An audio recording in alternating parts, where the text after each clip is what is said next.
성경에 보면 하나님께서 기뻐하셨던 사람들에 대한 이야기가 굉장히 많고요. 또 반대로 뒤집어 말하면 하나님께서 기뻐하지 않으셨던 사람들의 이야기도 많아요. 그러니까 두 부류의 사람들을 통해서 우리가 다 배울 수 있는 거죠. 그러니까 하나님이 기뻐하셨던 사람들을 통해서는 그대로 또 배우는 거고, 또 반대로 그렇지 못하게 살았던 사람들을 통해서는 또 그렇게 살지 않으면 되는 거예요. 그러니까 모두 다 우리의 교훈을 위해서 기록되어진 것이다. 그래서 우리가 구약과 신약에 나오는 여러 명의 인물들을 지금 계속 공부하고 있는데, 오늘은 구약 성경의 39번째 시간이고요. 북왕국 이스라엘의 7번째 왕인 아합입니다. 우리가 이스라엘이라고 하는 나라가 북왕국, 남왕국 이렇게 분열이 되잖아요. 그래서 이 북왕국은 19명의 왕이 있었고, 남왕국은 20명의 왕이 통치를 했었는데, 그 19명의 왕들 중에서 7번째 왕인 이 아합이라고 하는 사람에 대해서, 자, 아합에 대해서 우리 잠깐 열왕기상 16장으로 갑니다. 29절 시작. 유다왕 아사 제38년에 오므리의 아들 아합이 이스라엘의 왕이 되니라. 오므리의 아들 아합이 사마리아에서 22년을 이스라엘을 다스렸다. 22년을 이스라엘 다스렸고, 그 다음에 30절에 보면 시작. 오므리의 아들 아합이 그 전에 모든 사람보다 여호와 보시기에 악을 더욱 행하였다. 쭉 가보면 31절에 느밧의 아들 여로보암의 죄를 따라 행하는 것을 오히려 가볍게 여기며 시돈 사람의 왕 엣바알의 딸 이세벨로 아내를 삼았다. 그리고 결국 그 아내 이세벨의 종교를 따라서 바알신을 숭배하게 됐다. 그러니까 우리가 그 이스라엘 북왕국 이스라엘 왕 가운데서 악한 왕이 몇 명 있었거든요. 근데 그 가장 악독했던 왕들 중에 하나가 이 바로 아합입니다. 오늘 본문에 보면 이 아합 왕의 결론부터 얘기합니다. 거기 보죠. 오늘 본문 읽었던 열왕기상 22장으로 갑니다. 34절 아합 왕의 마지막 부분, 이제 아람과 전쟁을 하게 되는데 34절 시작. 한 사람이 우연히 활을 당겨 이스라엘 왕의 갑옷 솔기를 쏜지라. 왕이 그 병거 모르는 자에게 이르되 내가 부상하였으니 내 손을 돌이켜 나로 군중에서 나가게 하라 하였으나 이날에 전쟁이 맹렬하였으므로 왕이 병거 가운데 붙들려 서서 아람왕을 막다가 저녁에 이르러 죽었다. 거의 죽었어요. 그 아람과의 전쟁에서 극렬한 피를 흘리고 죽었다. 그런데 보면 34절 앞에 보면 한 사람이 우연히 활을 쏘았는데 그 활을 맞고 죽은 거나 마찬가지거든요. 근데 여기 보면 우연이란 말이 있잖아요. 그 우연이란 말에 우리가 줄을 그어놓고요. 결국 이제 아람과의 전쟁에서 비참하게 아주 극렬하게 피를 흘리고 죽게 되었다. 전사를 했다. 그러니까 우리가 이제 아합 왕의 결말에 대해서 한 가지로 결론적으로 말하면 그냥 불행하게 죽었다. 물론 사람이 뭐 죽는 거야 참 죽는 거지만 자연사하는 사람도 있고요. 또 영화롭게 죽는 사람도 있어요.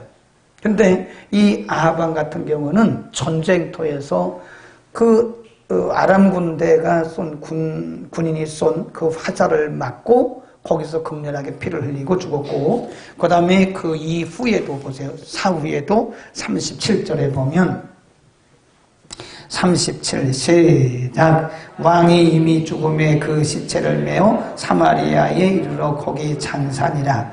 그 병거를 사마리아 못에 씻음에 개들이 그 피를 핥았으니 여호와의 하신 말씀과 같이 되었더라. 거기는 창기들의 목욕하는 곳이었더라. 이게 죽는 것도 아주 극렬하게 비참하게 피를 흘리며 죽었고요. 죽은 이후에도 제대로 장사된 게 아니라고요. 그러니까 죽는 것도 비참하게 죽었고 그 아합은 사후에도 굉장히 아주 비참하게 왕으로서 대우받은 것이 아니라 아주 비참하게 그렇게 대우받고 인생을 끝냈다. 그래서 우리는 오늘 이런 질문을 해야 돼요. 성경이 아합 왕의 죽음에 대해서 말씀을 하고요. 그 아합 왕이 왜 그렇게 비참하게 죽었는가? 아합 왕이 그렇게 될 수밖에 없었던 이유를 성경에서 쭉 말씀하고 있는데 그 부분을 우리 한번 보자 이거죠. 자, 16장 30절로 갑니다. 16장 열왕기상 16장 30절. 자, 이제 비참한 죽음을 갖게 된 이유가 뭐냐?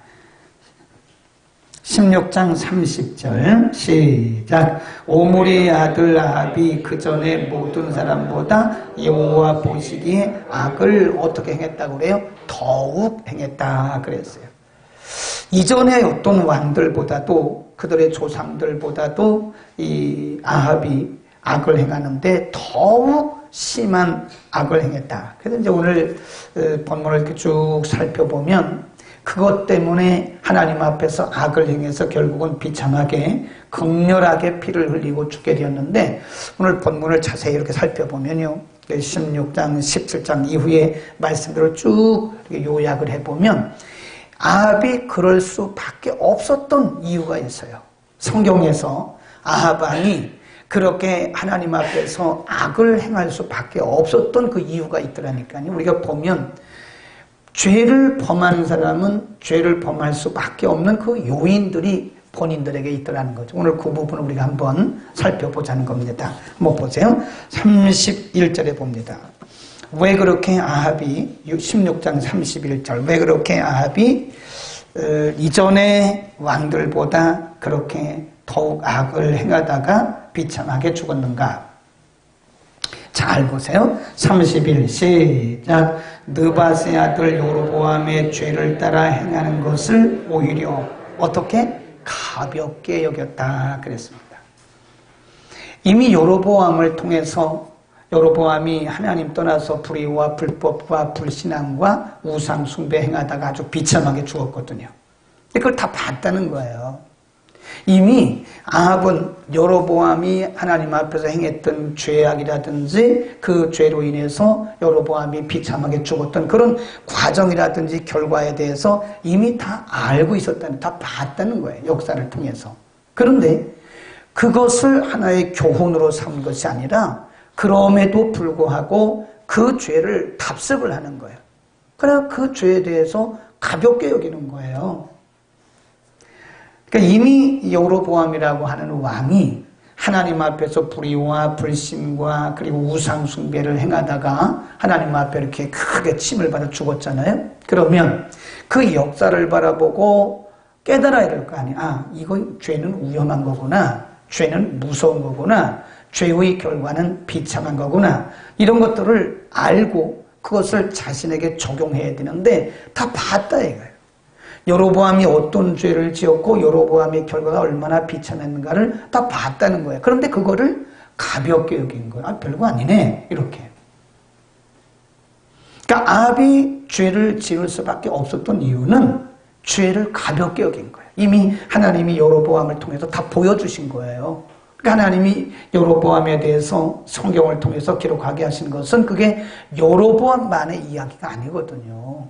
오고 오는 세대 가운데 누구든지 여로보암처럼 그렇게 죄를 범하면 하나님께서 진노하신다는 것을 샘플로 보여주신 거예요. 그런데 아합은 그걸 보고도 죄를 가볍게 여겼다고 하는 것입니다. 오늘 우리는 이 아합을 통해서 사람이 오늘날도 왜 악을 행하는가? 오늘날도 왜 사람들이 악을 행하는가? 왜 죄를 범하는가? 그것은 이미 우리에게 보여주신 우리의 선배들을 통해서 우리의 조상들을 통해서 보여주신 것들이 있음에도 불구하고 하나님이 죄에 대해서 얼마나 싫어하시고 하나님이 죄에 대해서 얼마나 강하게 하나님께서 진노하신다는 것을 알고 있으면서도, 다 들었으면서도 그것을 쉽게 여기는 거예요. 죄를 가볍게 여긴다고 하는 것입니다. 여기 우리의 현 시대를 살아가는 우리들의 그 수수께끼가 이겁니다. 죄를 너무 쉽게 생각한다는 거예요. 죄를 너무 가볍게 생각하는 거예요. 우리 주변에 하나님 말씀대로 살고 하나님의 뜻대로 살고 순종해서 하나님 앞에 은혜 받고 축복받은 사람 이야기도 많잖아요. 우리 주변에 많잖아요.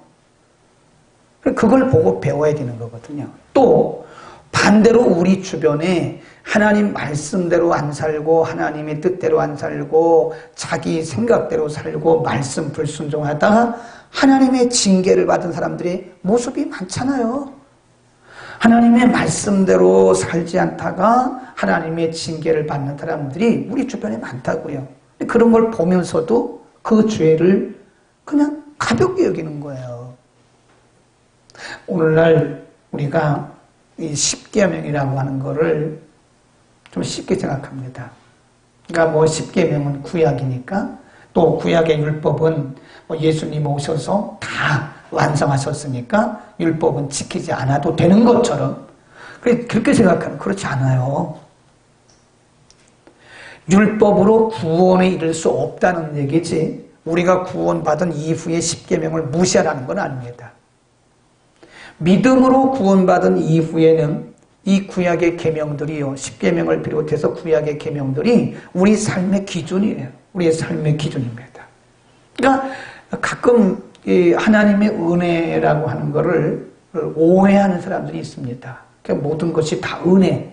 하나님께서 그냥 이래도 덮어주고 저래도 덮어주고 그게 은혜인 줄 알아요. 그러나 제가 여러 번 얘기하잖아요. 죄는 분명히 대가를 지불해야 돼요. 뭔지 몰라요. 이 죄 짓는 거를 우리가 함부로 이렇게 쉽게 생각하면 안 됩니다. 현대인들의 단점이 뭐냐면 이 죄를 너무 가볍게 생각하는 거예요. 죄가 얼마나 무서운 것인가를 잘 이해를 안 해요. 그 축복 얘기하고 은혜만 얘기하니까 그냥 죄는 다 가려져 버린 거예요. 그런데 현대교회 강단에서 회개가 없어요. 회개가. 예수님도 보세요. 예수님의 첫 번째 메시지가 뭐예요? 응? 권사님, 예수님께서 오셔서 첫 번째 선포한 메시지가 뭐예요? 병 고침 받아라죠. 예수님 오셔서 제일 먼저 선포한 말씀이 물줄복을 받아라죠. 세례 요한이 제일 먼저 와서 외친 게 뭐예요? 다 와서 병 고침 받아라죠. 그거 아니에요. 세례 요한도 제일 먼저 와서 외친 메시지가 회개하라. 천국이 가까웠다. 예수님도 제일 먼저 선포한 메시지가 회개하라. 천국이 가까웠다. 하나님의 나라가 가까웠다. 그러니까 현대교회의 단점이 뭐냐면 회개를 말하지 않는 거예요. 그러니까 죄를 너무 쉽게 생각하는 거예요. 죄에 대해서 너무 가볍게 생각하는 거예요. 죄가 얼마나 무서운 것인가를 잘 우리가 모른다는 것입니다. 오늘 아합이 이렇게 하나님 앞에 이전보다 더 악을 행했던 이유는 뭐라고 그랬어요? 여로보암이 지었던 죄를 보고도 그 죄를 어떻게 여긴 거예요? 가볍게 여긴 것이다. 여러분, 죄는 무서운 겁니다. 옆에 인사합시다. 죄는 무서운 겁니다. 별로 죄를 무섭게 생각하지 않는데, 네. 하나님이 유다 백성들에게 말씀하셨어요. 하나님께서 유다 백성들에게 복을 주시길 원하시고 하나님이 유다 백성들에게 은혜를 주시길 원하시는데 뭐라고 말씀하세요? 너희와 나 사이에, 너희와 나 사이에 뭐가 가로막혔다고 그래요? 죄. 죄가 내었다. 그 말은 죄가 가로막았다는 거예요. 그래서 우리가 하나님 앞에 은혜 받으려면 회개부터 해야 돼요. 하나님의 축복 받으려면 회개부터 해야 됩니다. 우리가 사도행전 2장에 보면 베드로와 요한이 설교를 하니까 사람들이 은혜를 받아요. 그리고 하는 얘기가 우리가 어떻게 하면 좋겠냐고.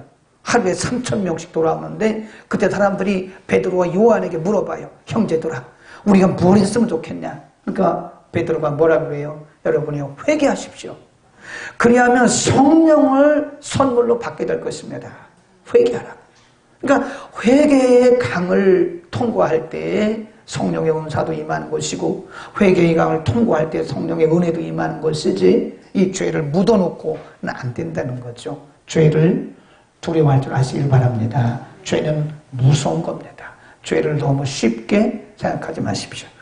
그 다음에 두 번째, 이 아합 왕이 하나님 보시기에 악을 행할 수밖에 없었던 이유가 뭐냐? 31절입니다.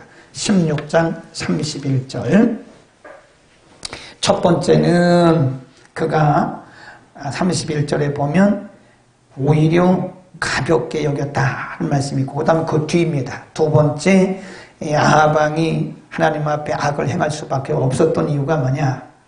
시돈, 거기서부터 시작. 시돈 사람의 왕 엣발의 딸 이세벨로 아내를 삼고 가서 바알을 섬겨 숭배하고 사마리아에 건축한 바알의 산당 속에 바알을 위하여 단을 지었다. 거기 보면 이세벨로 아내를 삼고, 거기다 줄 넣으세요. 두 번째, 아합 왕이 죄를 지을 수밖에 없었던 이유가 뭐냐? 그 조건이 시돈 사람의 왕, 시돈 왕입니다. 시돈 왕의 딸 이세벨을 데려다가 아내를 삼았다. 근데 이게 그냥 아내 삼은 게 아니에요. 이걸 우리가 뭐라고 하냐면 정략적 결혼이라 그래요. 그러니까 이스라엘 백성들이 이 주변 나라들로부터 공격을 받잖아요. 그러니까 이 아합 왕이 스스로 자기가 그 나라들을, 그 적군들을 이길 수가 없으니까 머리를 쓴 거예요. 어떤 머리를 썼냐? 아, 이 시돈 왕과 이 정략적 동맹을 맺어야 되겠구나. 그래서 시돈 왕의 딸 이세벨을 데려다가 자기 아내를 삼은 거예요.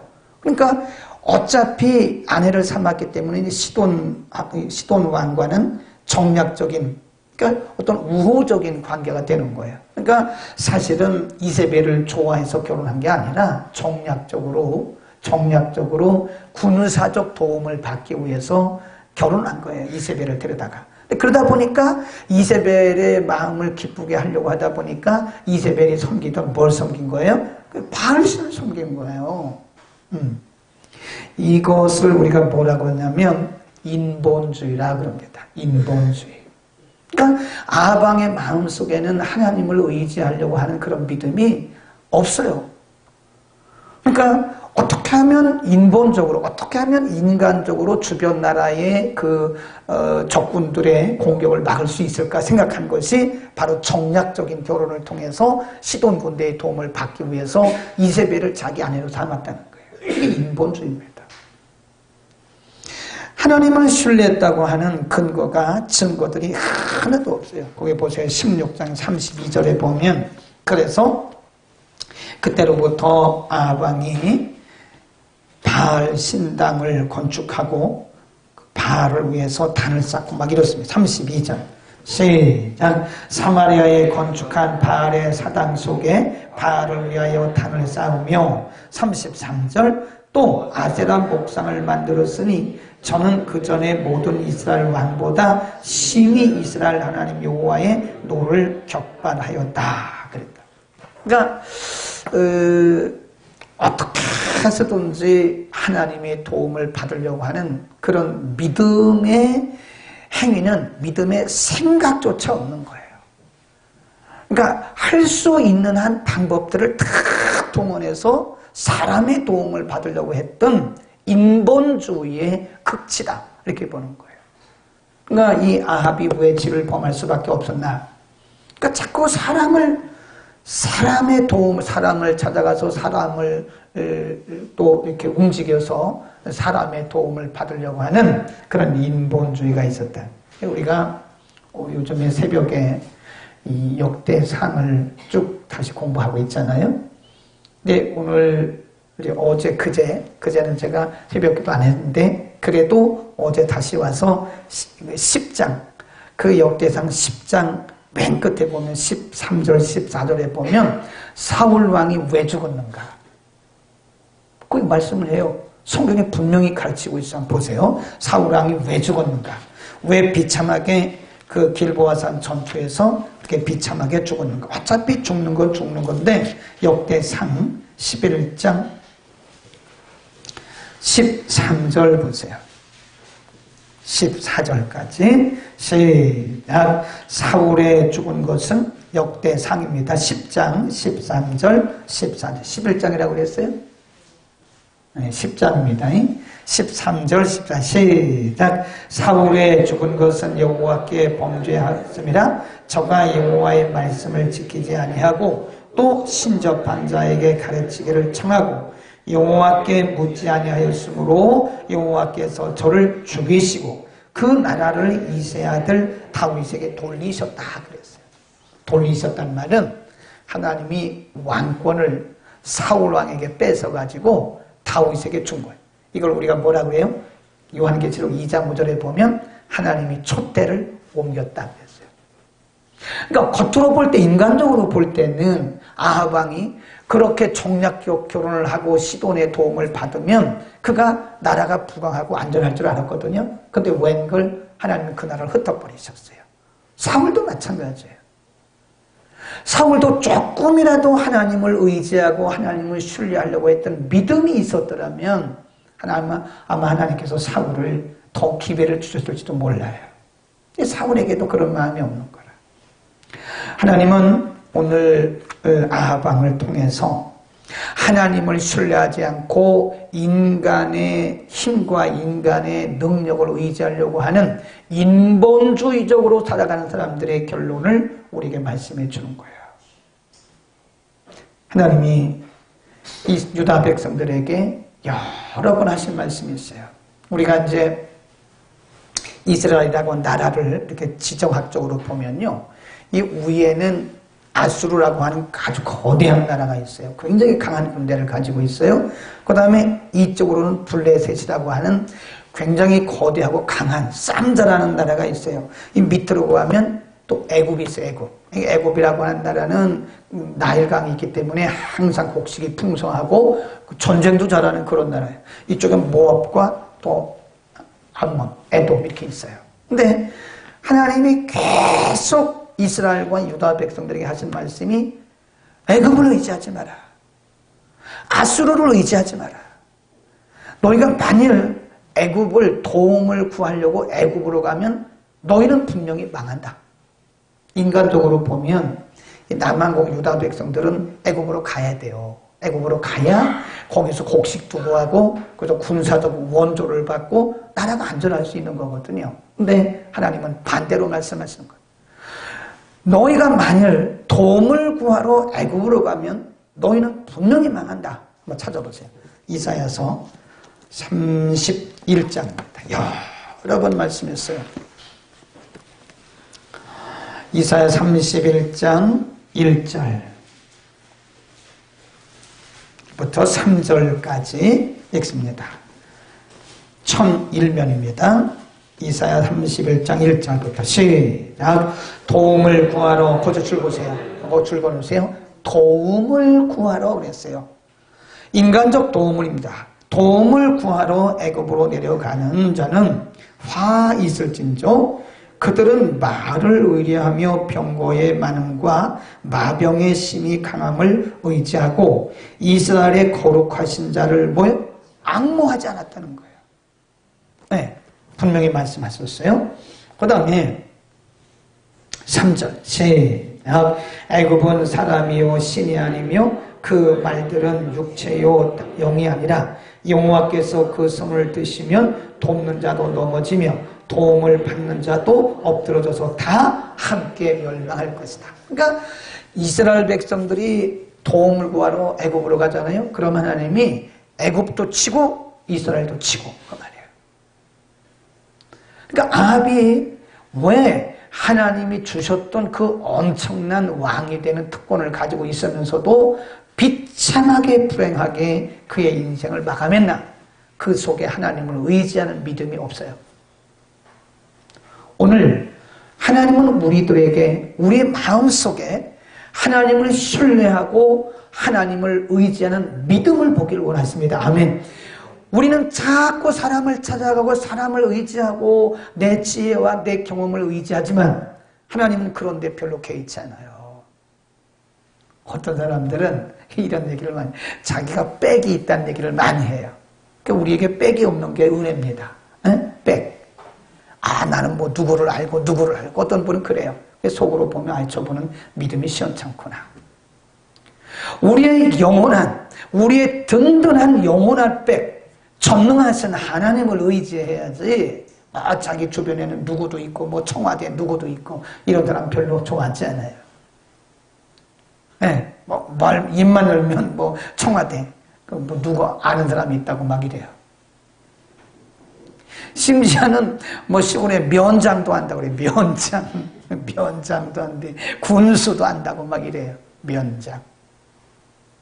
아니, 하나님이 면장만도 못해요?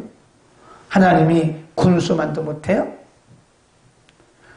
아니, 그 하다못해 면장과 군수를 아는 것도 그렇게 대단하게 여기면서 어떻게 전능하신 하나님을 믿는 것에 대해서는 그렇게 쉽게 생각하나 이거예요. 아멘. 하나님, 그리고 우리의 마음속에 우리의 조건이야 여건이야 환경이야 어찌하든 간에 하나님이 지금 우리에게 기대하시고 요구하시는 것은 우리 속에 하나님을 의지하고 하나님을 신뢰한 그 믿음이 일어나기를 하나님 그걸 지금도 기대하고 계시는 거예요. 그래, 하나님이 제일 기뻐하시는 게 뭔지 아세요? 하나님이 제일 기뻐하시는 게 우리가 믿음으로 살려고 하는 거. 그저 우리가 부족하고 넘어질 때도 있지만 그러나 그럼에도 불구하고 어쨌든 하나님 의지하려고 하고 하나님 바라보려고 그러고 하나님을 신뢰하려고 하는 그런 믿음으로 살려고 하는 그런 믿음이 있을 때 하나님 우리를 기뻐하신다는 거예요. 크게 아멘 합시다. 아멘. 하나님은 그걸 기대하시는 거예요. 그러니까 어떨 때는 하나님이 우리를 때로는 테스트하실 때가 있어요. 우리에게 어떤 문제를 한번 이렇게 던져보세요. 문제를 한번 이렇게 던져보세요. 그리고 이 문제에 대해서 우리가 어떻게 반응하는가를 보십니다. 그걸 보기를 원하시는 거예요. 우리가 믿음으로 반응하는가?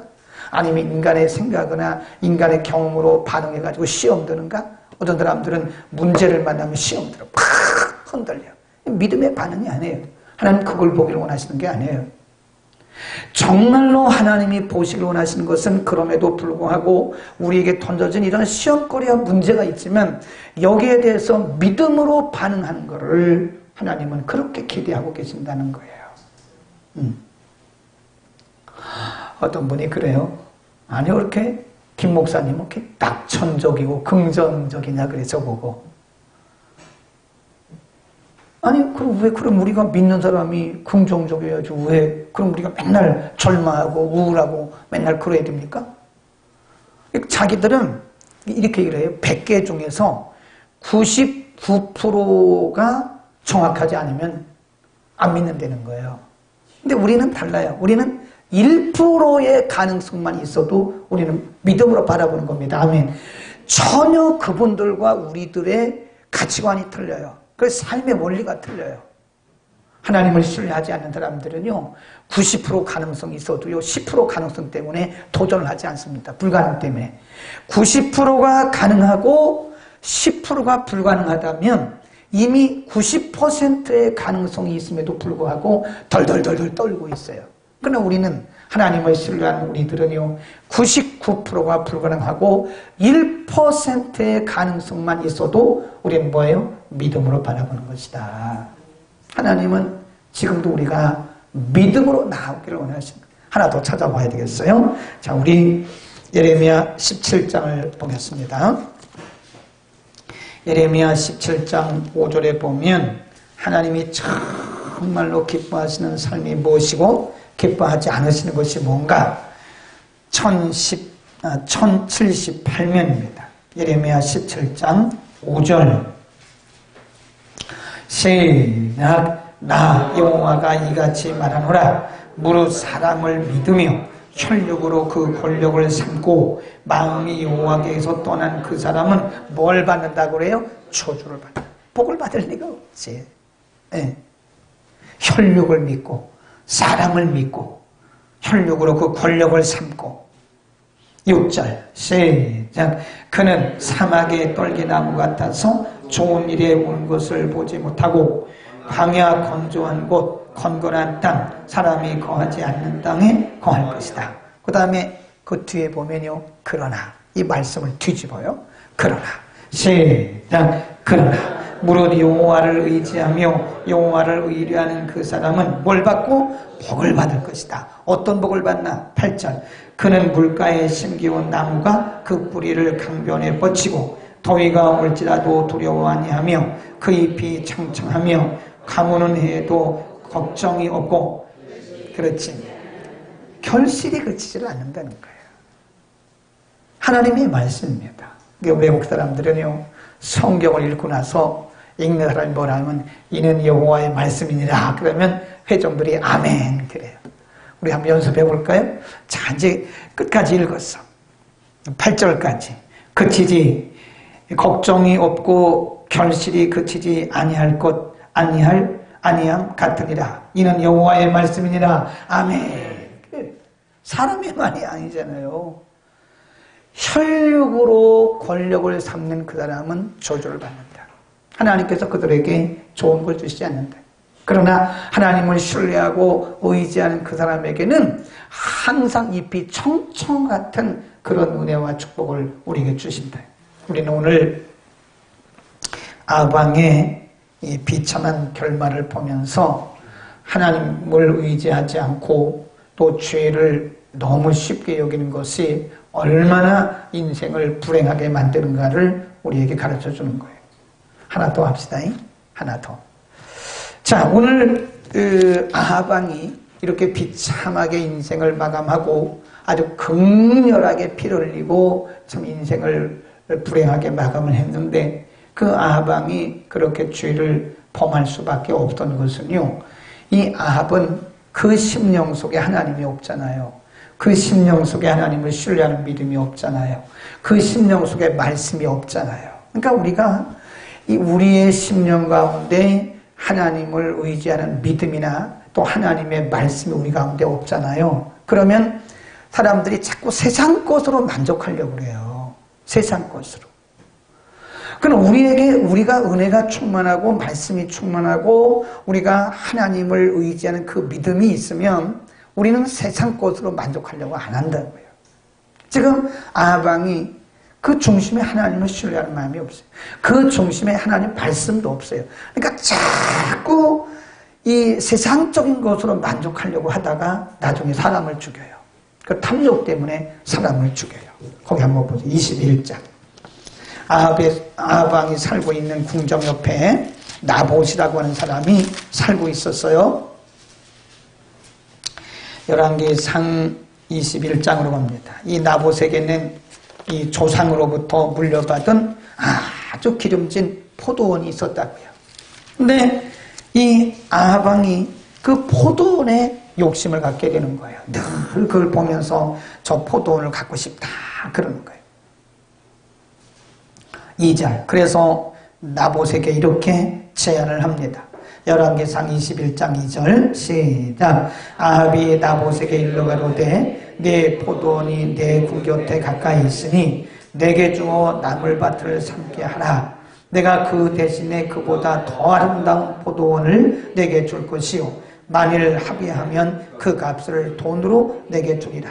그러니까 나봇이 뭐라고 했냐면 이것은 조상으로부터 물려받은 유산입니다. 그렇게 할 수가 없습니다. 그래요. 3절 시작. 나봇이 아합에게 말하되 내 10조의 유업을 왕에게 주기를 여호와께서 금하실지니라. 그때부터 4절에 보면 이것을 부모에게 받은 유업을 내가 왕에게 줄 수가 없습니다. 그러니까 그때부터 아합이 병이 나는 거예요. 그 교활한 아합 왕의 아내 그 이세벨이 와서 당신 왜 그러냐고. 그러니까 이제 아합이 얘기를 하지 않았겠어요? 아니 저 궁궐 곁에 있는 그 나봇의 포도밭을 내가 갖고 싶은데 아니 저 나봇이라는 사람에게 내가 대토를 준다고 해도 싫다고 그러고 아니 오늘날로 말하면 보상을 해준다고 그러도 싫다고 그러는데 어떻게 하면 좋을지 모르겠다고. 그러니까 이세벨이 머리를 쓴 거예요. 그게 결국은 이 이세벨과 아합이 둘이 이렇게 합의해가지고요, 나봇을 죽이고 그 포도원을 뺏어요. 그러니까 자기의 탐욕을 만족하기 위해서 사람의 생명도 쉽게 생각하는. 그러니까 아합이 죄를 지을 수밖에 없던 것은요, 아합의 마음속에 뭐가 있어요? 탐욕. 이 탐심이라고 하는 것은요, 그래서 신약에 와서는 탐심은 뭐와 같다고 그랬어요? 우상 숭배와 똑같다고 그랬어요. 디모데전서 6장에 보면 경건한 삶, 거룩한 삶에 대해서 가르치면서 예수님도 말씀하셨어요. 모든 것보다 더 중요한 것이 있는데 내 속에 있는 탐심을 물리쳐라. 사람의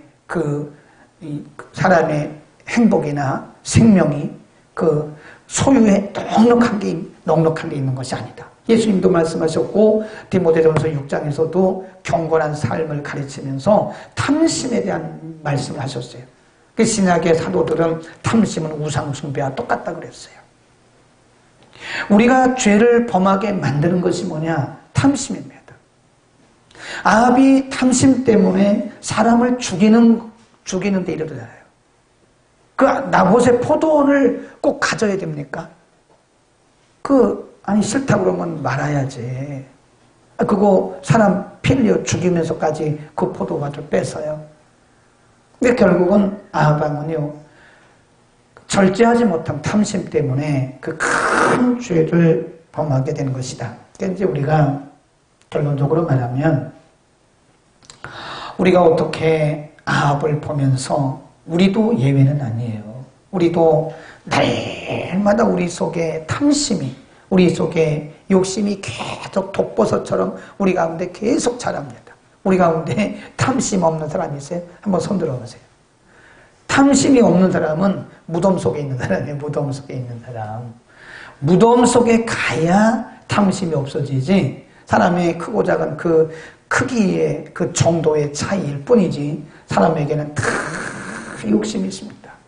물질에 대한 욕심, 명예에 대한 욕심, 또 유명해지려고 하는 욕심. 사람마다 자기가 원하는 그 분야가 다를 뿐이고 그 정도가 다를 뿐이지 사람마다 다 욕심이 있어요. 그래 사도 바울은 그리스도의 사람들은요, 날마다 십자가를 지는 사람이고 날마다 십자가 앞에 자기를 죽이는 사람이다.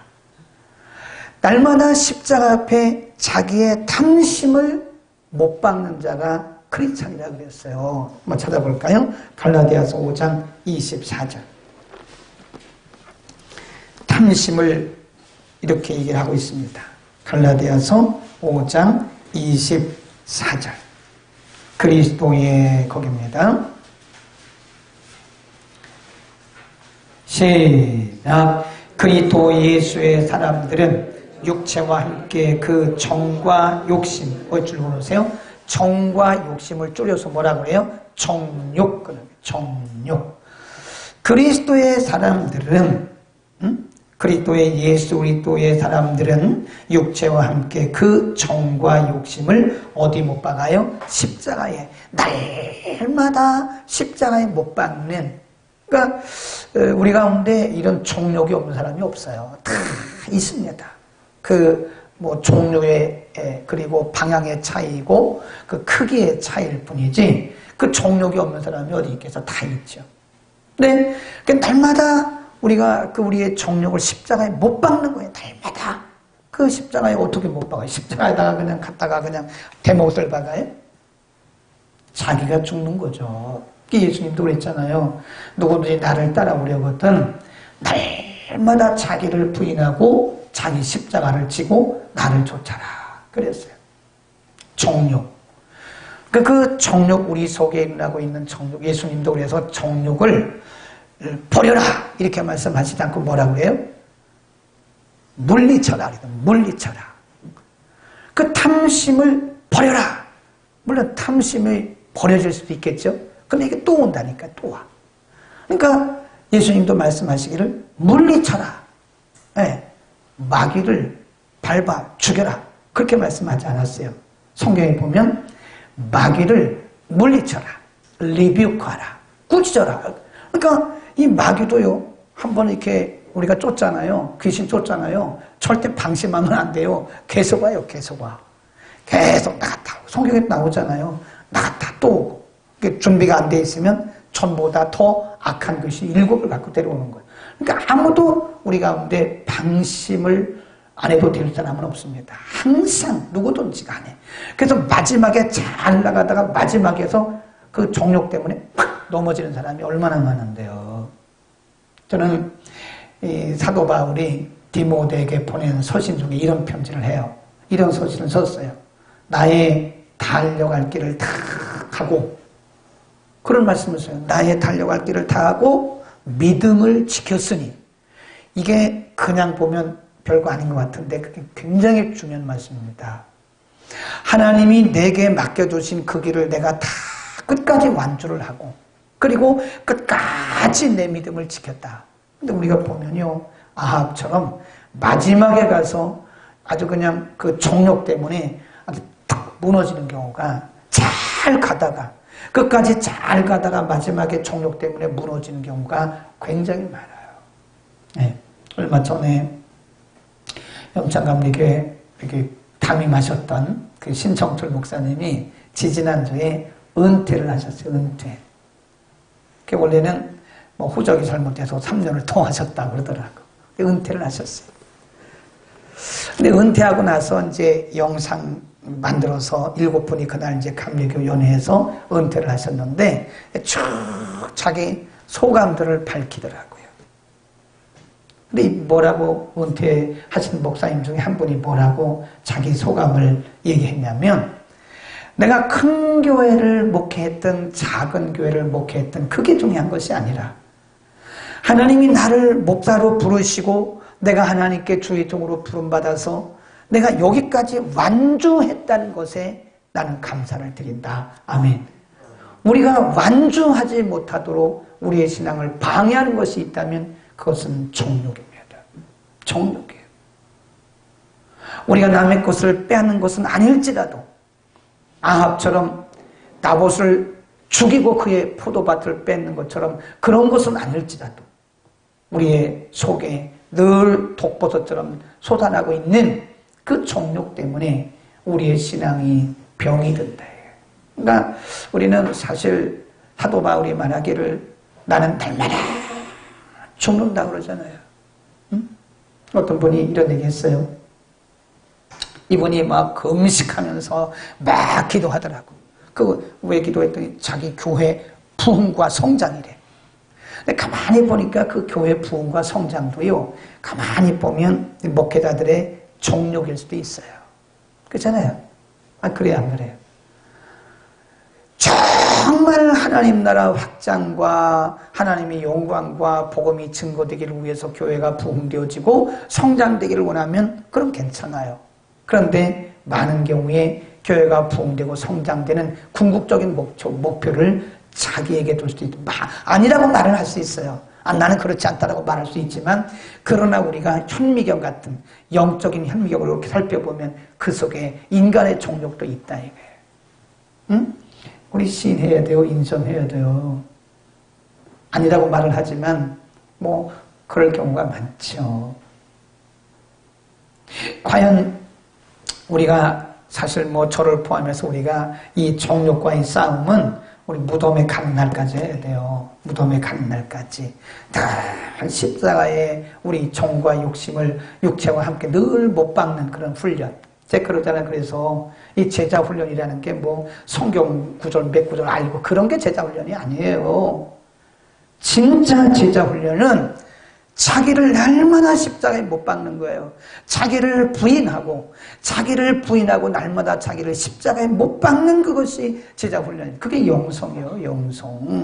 영성이 무슨 뭐 어디 가서 예언 몇 마디 하고 뭐 환상 보고 뭐 방언 몇 마디 하는 그게 무슨 영성입니까?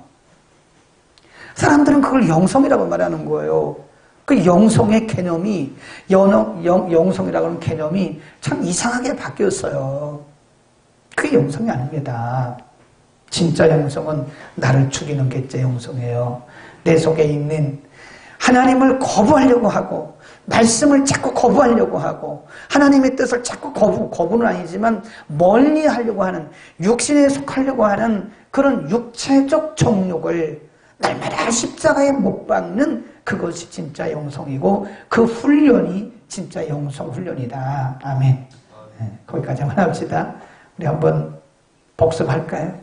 잠깐 왜냐면 늦게 오신 분도 계시니까 잠깐 복습하고, 자, 아합이 그렇게 비참하게 죽을 수밖에 없고, 그가 그렇게 다른 그 여로보암 같은 왕이 그렇게 악하게 살다가 하나님의 진노를 받고 비참하게 죽었음에도 불구하고 그는 그보다 더 악하게 하다가 비참하게 죽을 수밖에 없었던, 그가 죄악을 범할 수밖에 없었던 이유 세 가지. 첫 번째는 뭐라고 그랬어요? 그가 죄를 가볍게 여겼다. 그 다음에 두 번째는 뭐예요? 나도 잊어버렸다.